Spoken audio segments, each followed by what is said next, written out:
Begini skor Thor Love and Thunder di Rotten Tomatoes. Di bawah Ragnarok, di atas Dark World. Skor Rotten Tomatoes untuk Thor Love and Thunder sudah keluar. Sequel film dari Thor Ragnarok yang juga disutradarai Taika Waititi ini, yakni Thor Love and Thunder, mendapat skor 71% dari 131 kritikus hingga saat ini, Rabu 6 Juli 2022. Sejauh ini, ulasan dari para kritikus online buat Thor Love and Thunder masih kurang bagus bila dibandingkan dengan Thor Ragnarok. Tetapi sebagian besar positif, dengan Jenna Anderson dari comicbook.com menyebutnya menggembirakan dan tidak menentu. Dilansir comicbook.com, film ini membawa kembali Natalie Portman di mana tokoh Jane Foster-nya telah absen sejak Thor The Dark World. Namun, kali ini dia memiliki kekuatan. Dalam komik, Jane Foster memperoleh kekuatan Thor setelah didiagnosis kanker stadium akhir. Mengambil Mjolnir, dia dikaruniai kekuatan Thor yang membantu tubuhnya melawan penyakit dan membuatnya tetap hidup selama dia memiliki kekuatan. Seperti ceritanya, Taika Waititi akan menjadi orang yang membantu membawa Jane Foster sebagai Thor ke Marvel Cinematic Universe. Jadwal tayang Thor Love and Thunder.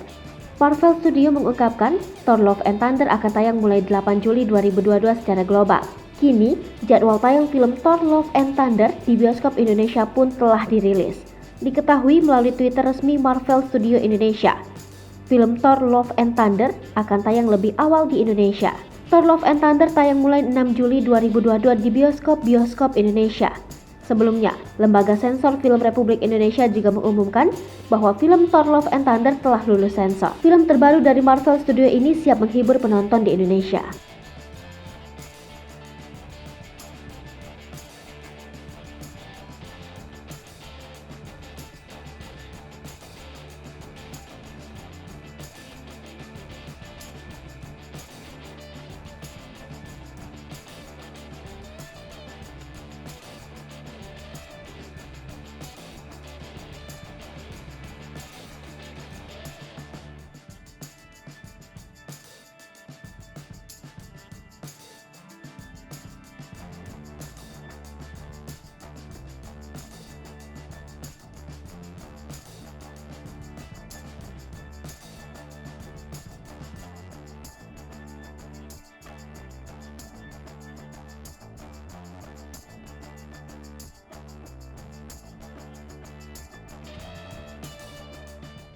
Hai pemirsa Sri Popo TV, jangan lupa komen, like, dan subscribe, serta tonton terus berita-berita terupdate lainnya ya.